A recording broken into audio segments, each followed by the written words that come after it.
اعوذ باللہ من الشیطان الرجیم بسم اللہ الرحمن الرحیم الحمدللہ وکفا وسلام علی عبادہ الذین اصطفی۔ آج میں آپ کے سامنے علم اور جہالت کا ایک فرق بتانے جا رہا ہوں۔ اس سے پہلے بھی میں نے اس موضوع پہ بات کی ہے، اور ظاہر بات ہے جیسے جیسے ہم قرآن کو پڑھتے ہیں، سمجھتے ہیں، جیسے جیسے ہم آگے بڑھتے ہیں، اللہ تعالیٰ کی طرف سے نئی نئی مثالیں آتی ہیں، ہم زندگی بھی گزار رہے ہیں۔ یہاں میں قرآن کے علم کی بات کر رہا ہوں، کیونکہ دنیا میں اس وقت علم کا جو سر چشمہ ہے، جو اصل منبع ہے، جو اصل سرور ہے، جو اصل ہارڈ ڈسک ہے، جو اصل جنریٹر ہے علم کا، وہ اللہ کی کتاب ہوتی ہے۔ وہ ہمیشہ اللہ تعالیٰ اپنے نبیوں کے ذریعے سے جو پیغام بھیجتا ہے، اس سے زیادہ صحیح علم آپ کو دنیا میں نہیں ملتا۔ بیسیکلی علم کی بنیاد وہیں سے ہوتی ہے، جیسے جیسے آدم علیہ السلام کو اللہ نے بھیجا زمین پر، اس کے بعد جو ہے ان کو کچھ علم عطا کیا، پھر وہ علم آگے پھیلتا رہا، اس میں کچھ ملاوٹ بھی ہوتی رہی۔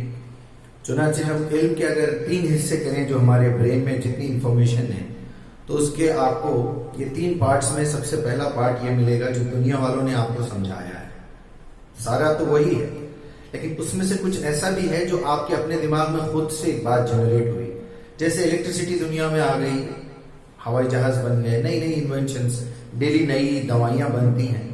پرانے علم کے بیس پہ ایک نئی انوینشن بھی ہوتی ہے، کبھی کبھی بالکل نئی انوینشن بھی ہو جاتی ہے۔ تو دوسرا حصہ ہماری نالج کا یہ ہے۔ تیسرا حصہ وہ ہے جو وقتاً فوقتاً اوپر والے نے اپنے پیغمبروں، میسنجرز کے ذریعے سے دنیا والوں کو کچھ نالج دی ہے کہ یہ غلط ہے، یہ صحیح ہے، تم کو اس طرح زندگی جینی چاہیے، اس طرح نہیں، یہ کام کرنا چاہیے، یہ کام نہیں کرنا چاہیے۔ آج ہم قرآن سے جہالت کے بارے میں بات کریں گے اور قرآن سے علم کے بارے میں بات کریں گے۔ تو اصل چیز جو علم ہے، جس کی وجہ سے انسان کا برین بالکل سیدھے راستے پر چلتا ہے، وہ ہے قرآن کا علم۔ وَمَا خَلَقْتُ الْجِنَّ وَالْإِنسَ إِلَّا لِيَعْبُدُونَ۔ اللہ تعالیٰ نے ہمارے برین کو اسی طرح کریٹ کیا ہے تاکہ وہ اللہ کے آگے جھکے، اس کے آگے اپنی مصیبتیں پیش کرے، اسی سے مدد مانگے، اسی سے راستہ پوچھے، اسی کو سب کچھ مانے۔ تو یہ انفارمیشن ہم کو کہاں سے ملے گی؟ یہ انفارمیشن ملے گی صرف قرآن سے۔ اور قرآن کو ہمیشہ اکیلی کتاب مت سمجھیے گا۔ قرآن کو ہمیشہ میں نے 3 معنوں میں بولا ہے۔ ایک لکھی ہوئی ٹیکسٹ بک جو قرآن کی شکل میں آپ کے پاس موجود ہے، دوسری وہ جو ہمارے پروفٹ محمد رسول اللہ صلی اللہ علیہ وسلم نے سمجھائی ہے کہ یہ قرآن کس طرح سمجھنا چاہیے، آپ کی ڈیفینیشن، اور تیسرا وہ کہ آپ نے اس پہ عمل کر کے بھی دکھایا، آپ نے اور آپ کے صحابہ اکرام نے رضوان اللہ علیہ مجمعین۔ تو یہ پورے سیٹ اپ کو آپ سامنے رکھیں گے تو قرآن سمجھ میں آئے گی، اور بڑا آسان کام ہے، یہ کوئی مشکل کام نہیں ہے، کیونکہ آپ کو ایک دن میں سب کچھ سیکھنا نہیں ہے، آپ کو دھیرے دھیرے سیکھنا ہے۔ تو اب آپ سمجھ لیجئے کہ علم کا جو سب سے بڑا فائدہ ہے وہ یہ ہے کہ جب آپ قرآن کا علم حاصل کرنا شروع کرتے ہیں تو آپ کے دل میں ایک بھروسہ پیدا ہوتا ہے کہ ہاں یہ کتاب واقعی اللہ کی کتاب ہے، اور یہ بات بالکل صحیح ہے، آپ کا دل اندر سے قبول کرتا ہے اس کو۔ اس کے بعد جب آپ کا برین اس طرف جائے گا، آپ کے دل میں یہ بھروسہ پیدا ہو جائے گا کہ یہی بات سب سے صحیح ہے، تو ظاہر بات ہے آپ اس کو بیان بھی کریں گے، اس پہ عمل بھی کریں گے۔ تو جیسے جیسے آپ عمل کریں گے تو وہ آپ کا جو بھروسہ، ٹرسٹ تھا، وہ بیلیف میں چینج ہو جائے گا، یعنی یقین میں۔ تو اس کو قرآن جو پیش کرتا ہے وہ ہے علم الیقین، یعنی بھروسہ سن کے جو ہوا، پھر ہوا عین الیقین کہ آنکھوں سے دیکھا ہوا کہ آپ اپنی زندگی میں اس کے فائدے اور نقصانات دیکھ رہے ہیں کہ یہ کام میں اللہ کی فرمانبرداری کر رہا ہوں تو اس کے نتائج کیا نکل رہے ہیں، دنیا کیسی پرامن ہے، اور سچ بولنے کا کیا نتیجہ ہے، جھوٹ بولنے کا کیا نتیجہ ہے۔ مطلب یہ ہے کہ آپ پریکٹیکلی اس کو برتتے ہیں، اس فرمانبرداری کو، اس آرڈرز کو، تو آپ کے دل میں یقین پیدا ہوتا ہے۔ اسی کے ساتھ ساتھ جب آپ یہ اچھی بات کو، یہ اچھے پروڈکٹ کو دوسروں تک پہنچاتے ہیں، کہ جیسے کسی ریسٹورنٹ کی بریانی آپ سنتے رہے تو آپ کو بھروسہ ہوا، کافی دن تک سنتے رہے، اس کے بعد آپ نے کھایا تو وہ بھروسہ آپ کا یقین میں بدل گیا کہ ہاں بھائی یہ بات تو سچ ہے۔